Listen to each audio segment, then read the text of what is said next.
यह केस 1974 से 1989 के बीच रिपोर्टेड रहा। एड और लोरेन वॉरेन जैसे पैरानॉर्मल इन्वेस्टिगेटर्स भी इसमें शामिल हुए थे। परिवार ने शारीरिक हमलों, अजीब आवाजों और इनविजिबल प्रेजेंस की शिकायत दर्ज कराई थी।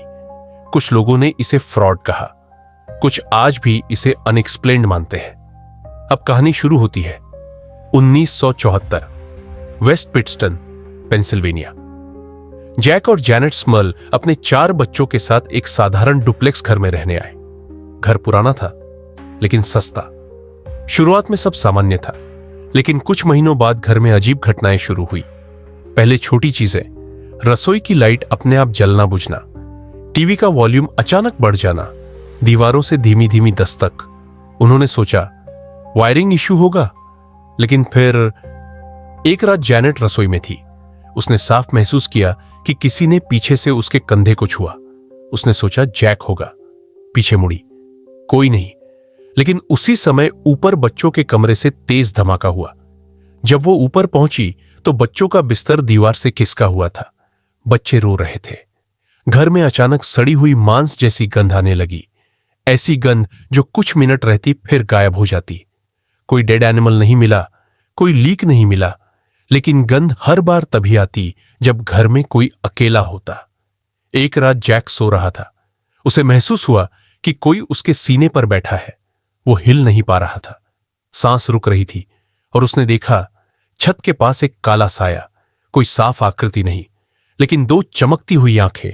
उसने चीखने की कोशिश की, आवाज नहीं निकली। कुछ सेकंड बाद वो दबाव हट गया, लेकिन उसकी छाती पर नीले निशान थे। जैनेट ने बाद में बताया, एक रात उसे लगा कि कोई बिस्तर के पास खड़ा है।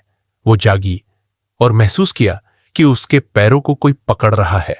उसने सोचा जैक है, लेकिन जैक बगल में सो रहा था, और अगले ही पल उसे लगा जैसे किसी ने उसे बिस्तर से खींचने की कोशिश की। उसके पैरों पर भी निशान थे। बच्चों ने शिकायत की कि रात में कोई उनके कान में गंदी बातें फुसफुसाता है। एक बेटी ने कहा, एक बूढ़ी औरत मेरे कमरे में आती है। दूसरी ने कहा, एक आदमी मुझे घूरता है, पर जब दरवाजा खोला जाता कुछ नहीं।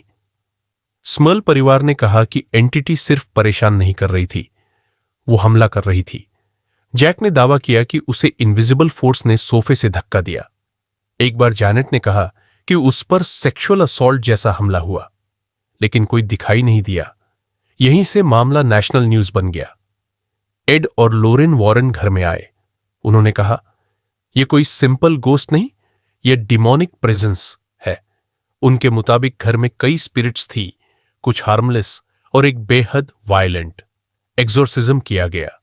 कुछ समय के लिए घटनाएं कम हुई, लेकिन पूरी तरह बंद नहीं हुई। परिवार 1989 तक उस घर में रहा।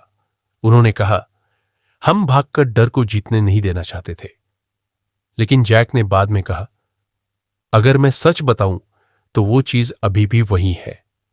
कुछ लोग कहते हैं यह सब अटेंशन पाने के लिए था, कुछ कहते हैं स्लीप पैरालिसिस।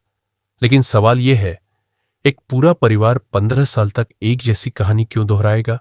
और क्यों नेबर्स ने भी अजीब आवाजें सुनी थीं?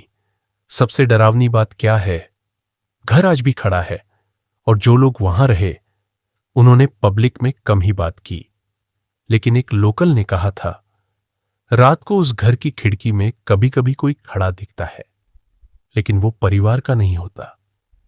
डर ये नहीं कि भूत था या नहीं, डर ये है अगर वो हलुसिनेशन था तो निशान किसने छोड़े, और अगर वो सच था तो वो अब कहां है।